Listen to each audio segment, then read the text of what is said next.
DeCosta, and this is a lesson particularly valuable during the winter. So the name of it is How Do I Conquer the Winter Blahs? Now, I have no idea what month it is when you're watching this video. I'm recording it in December.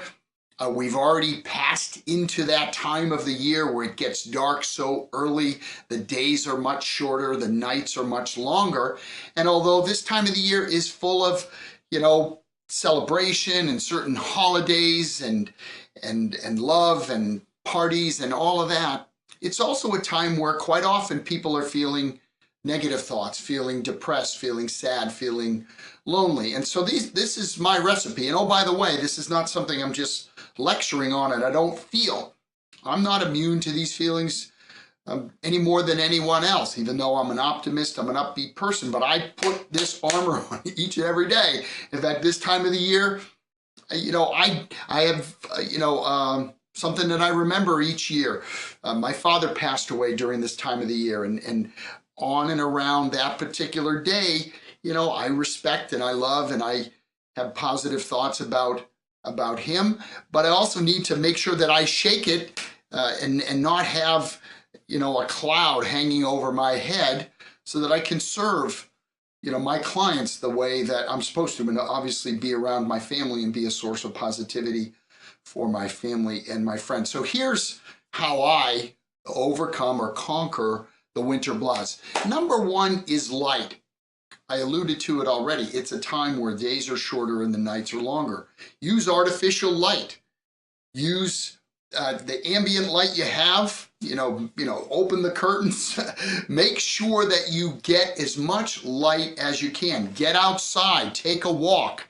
Quite often I go outside, even though I'm a coach, I'll be coaching people. I've hosted calls while walking around my front yard. It's not just more interesting and a source of, moderate exercise, but it's also getting you the sunlight. And that's extremely important. Even lighting a candle, it's been proven, can be a source of positivity and warmth in your life. Also sounds, certain music. Everyone has different tastes, so I'm not going to tell you what music to use, but music that lightens your spirit, that lightens your heart, whether it reminds you of something in your past, or it's upbeat, or it's funny, or it's stimulating. Utilize music to help you fight any sense of dreariness or negativity. Also, the sounds that other people make. Make sure that you're interacting with positive people and, frankly, avoiding much contact with people that are just notoriously negative and pulling you down.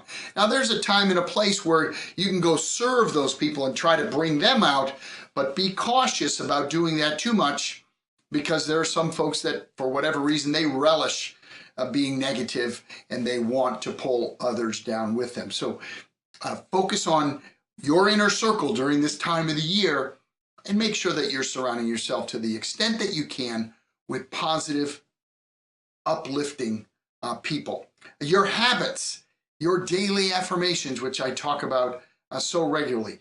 Do a project, stay busy. Idle hands do the devil's work. You've heard that.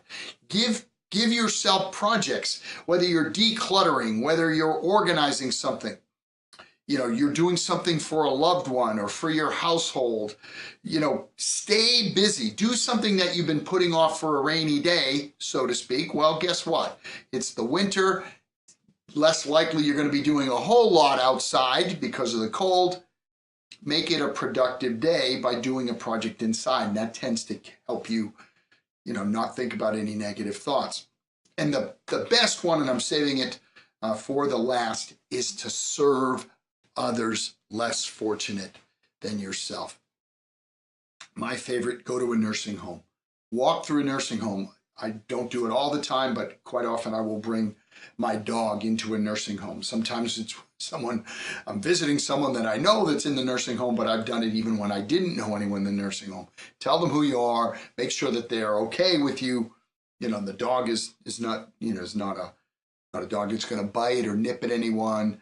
Make sure you're not going in where anyone might have allergies to a dog.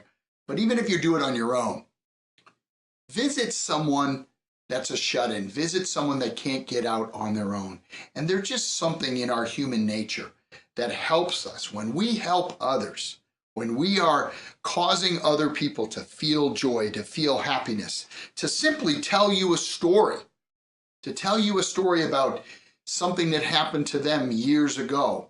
Quite often, there are neighbors that you have, very likely, that don't get a lot of human interaction face to face or on the phone, or call someone that you went to school with, or that you grew up with, maybe that you haven't spoken to in a while. Reach out to a family member that maybe lost their way.